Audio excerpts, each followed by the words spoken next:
அரிசி பருப்பு சாதம் நம்ம ஊரில் இதை பருப்பு சாதம் தான் சொல்லுவோம். இங்கெல்லாம் அரிசி பருப்பு சாதம் சொன்னாங்க. அதுக்கு தேவையான ஜாமான்கள் இதெல்லாமே.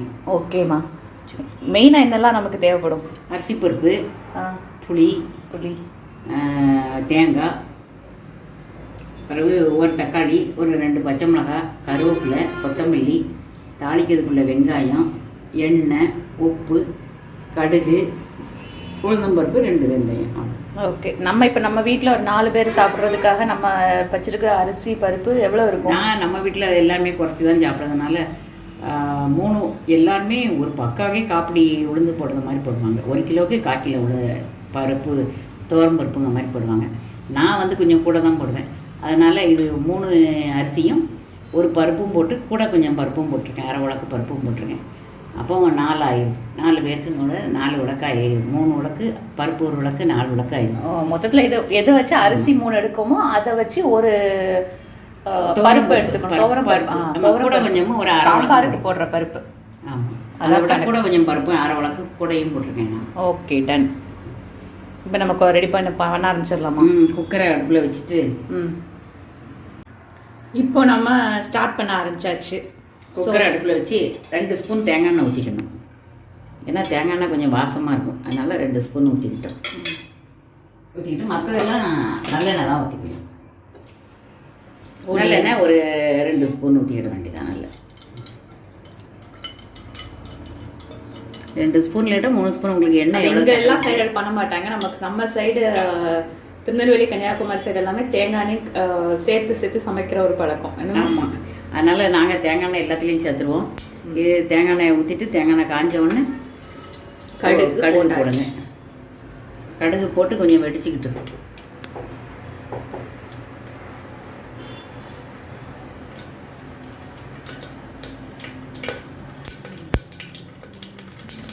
இந்த வெடிக்கிறது தேங்காய் எடுத்து இப்போ உளுந்தம்பருப்பு போடணும். உளுந்தம்பருப்பு போட்டோன்னா 2 இவ்வளோ தான், 2 வெந்தயம் ஒரு வாசத்துக்கு அவ்வளோதான் போட்டுட்டு அது எல்லாம் நல்லா வெடித்த உடனே காயப்பொடி போடணும். காயப்பொடி போட்டோடனே வெங்காயம் போட்டுருங்க. எல்லாம் ரெடி பண்ணி வச்சுட்டா டக்கு போட்டால் அவ்வளோதான், ஒரு 5 நிமிஷம் தான் ஆகும். வெங்காயம் போட்டு கொஞ்சம் வதக்கி விட்டுட்டேன். இப்போ ட்ராவல் போனால் இதெல்லாம் செஞ்சு எடுத்துகிட்டு போனால் நல்லாயிருக்கும். ட்ராவலுக்கு போனாலும் நல்லாயிருக்கும். ட்ராவலுக்கு போயிட்டு வீட்டில் சமைக்கிறனாலும் சடக்குன்னு சமைச்சிடலாம். வெங்காயம் ரொம்ப பிரியாணிக்கு வதக்கிற மாதிரிலாம் வதக்கணுங்கிறது கிடையாது. சும்மா 2 வதக்கு வதக்கிட்டு ஆனால் தக்காளி பழமும் பச்சை மிளகாயெல்லாம் ஒன்றா போட்டுக்கணும். பச்சை மிளகா கீரி இருக்கிறோம். தக்காளி நம்ம சும்மா வெட்டி போட்டால் போடுவோம். எப்படி அதில் போட்டோன்னா மசிஞ்சு போன மாதிரி அந்த இது ஆயிடும்னா தக்காளி பழம்லாம் வாசத்துலாம் போடுறதுக்காண்டி தான். கொஞ்சம் அது நல்லா வெந்துக்கிட்டு வெந்தோடனே கருவேப்பிலை போட வேண்டியதான். கொத்தமல்லியே எப்போவுமே முதலே போடக்கூடாது. கருவேப்பிலையை மாத்திரம் தான் போட்டுக்கணும். கருவேப்பிலையும் போட்டாச்சு. கொத்தமல்லியே கடைசியில் போடணும்.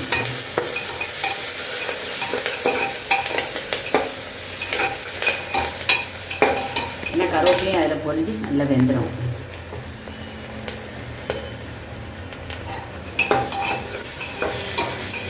இப்போ இதில் மஞ்சள் பொடியை போடணும். மஞ்சள் பொடி நல்லா கொஞ்சம் இவ்வளோ 1/4 ஸ்பூன் போடுங்க. இந்த மாதிரி சாதம் எல்லாத்துக்குமே தண்ணி தான் மெயின் மேட்டரில்.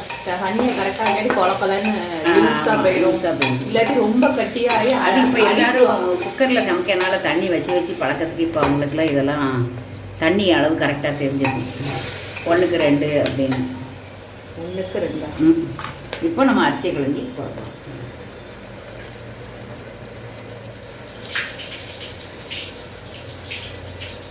இப்போ அரிசியெல்லாம் எது வச்சு எடுத்தோமோ அப்போ அந்த கணக்குக்கு தண்ணி டபுள் ஆகும். ஆமாம், எல்லாருமே 1க்கு 2ன்னு வைப்பாங்க அந்த மாதிரி. இப்போ அரிசியை நம்ம ஒரு 10 நிமிஷம் ஊற வச்சுருக்கோம். அந்த அரிசியை போடுறோம். ஒரு அரிசி பருப்பையும் போட்டாச்சு. போட்டு ஒரு கிண்டிட்டு லைட்டாக அப்படி பரட்டி விட்டுட்டு அடுத்து தேங்காய் பூ உங்களுக்கு எவ்வளவு தேவையோ அவ்வளோ போட்டுடுங்க. ஓகே. ஆனால் யூஸ்வலாக ஒரு அரை மூடியாவது போடுறோன்னா ஒரு தேங்காய் உடச்சி பாதி ஒரு முடச்சி பாதியில் கொஞ்சமே போட்டால் கொஞ்சம் போட்டால் நமக்கு தேங்காய் பிடிக்கணும்னால இப்படி அரை மூடி கிட்ட எடுக்கிறனோ. ஆமாம். ஓகே. நம்ம வீட்டில் தேங்காய் நல்லா பிடிக்கல நிறைய.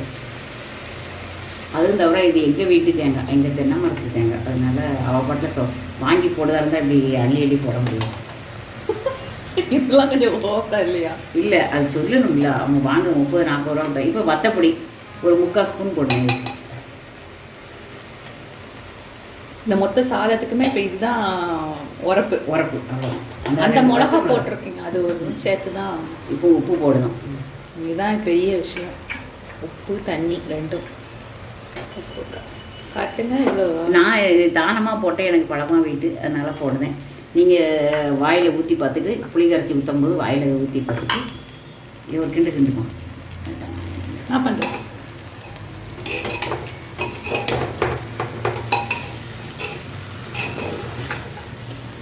புளியை ஊற்றி கரைச்சி இந்த புளி தண்ணி நம்ம ஊற்றுற சாதா தண்ணி எல்லாம் சேர்த்தே தானே அளவு? ஆமாம், சேர்த்தே தான் அளவு. அது புளியை ஊற வைக்கும் போதே முதல்ல அந்த அளவு தண்ணியில் தான் ஊறவே வச்சுருப்போம்.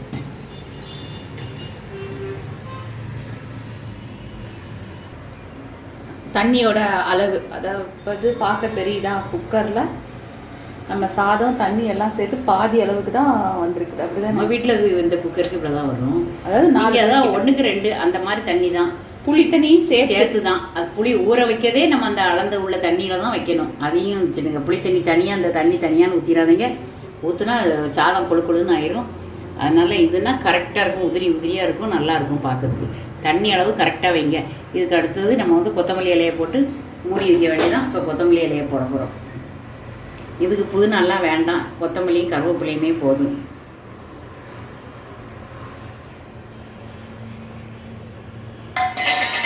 இப்போ போட்டு ஒரு கொதி வந்தவுடனே குக்கர் மூடியை போட்டு மூடி வச்சு உங்களுக்கு எத்தனை விசிலோ ரொம்ப உதிரியாக.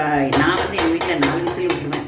4 விசில் டக்குன்னு இது இந்த ராஜபோகம் அரிசிங்கன்னா எங்களுக்கு 4 விசில் கரெக்டாக அந்த உதிரியாக அழகாக வந்துடுது. ஹாக்கின்ஸ் குக்கர் வேறு, அதையும் பார்த்துங்க. குக்கருக்கு தக்கனபடி மாறுமா என்னங்கிறது எனக்கு தெரியல. நான் ஹாக்கின்ஸ்லேயே வச்சு பழக்கனால நான் ஹாக்கின்ஸை சொல்லுவேன்.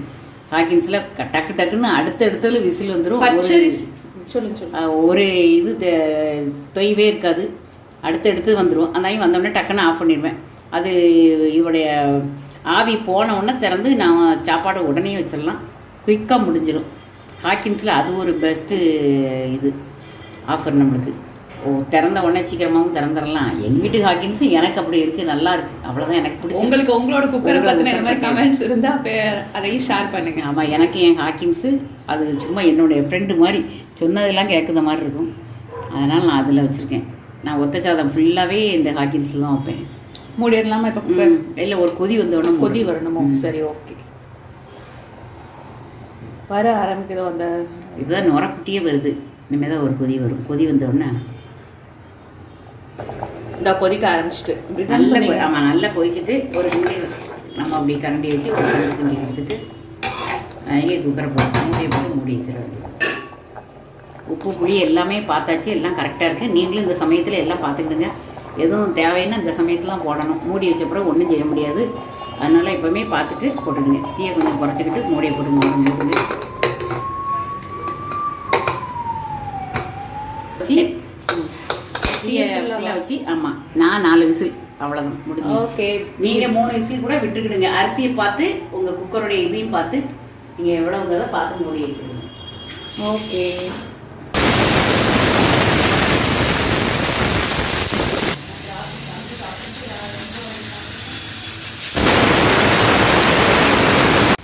ஓகே, குக்கரில் விசில் போயிடுச்சு. இப்போ நம்ம திறந்து பார்க்க போகிறோம். பார்ப்போம் எப்படி இருக்குது பருப்பு சாதம்ங்கிறது. 3 அரிசி 1 பருப்பு போட்டு வச்ச சாதம் சூப்பராக வந்திருக்கு பாருங்கள். எப்படி உதிரியாக வருது பார்த்தீங்களா? தெரியுதா? இந்த okay, food is ready. Happy cooking. இன்றைக்கி எங்கள் வீட்டில் பருப்பு சாதத்துக்கு தொட்டுறதுக்கு பீன்ஸ் பொரியல், வெங்காய பச்சடி, ஒரு ஆம்லேட், இவ்வளவும் போட்டிருக்கோம். உங்களுக்கு ஆம்லேட் வேணும்னா வச்சுடுங்க, இல்லைன்னா வேண்டாம்னா வேண்டாம், அவ்வளோதான். அப்பளம் பொரிச்சிக்கலாம். Okay done. ம்.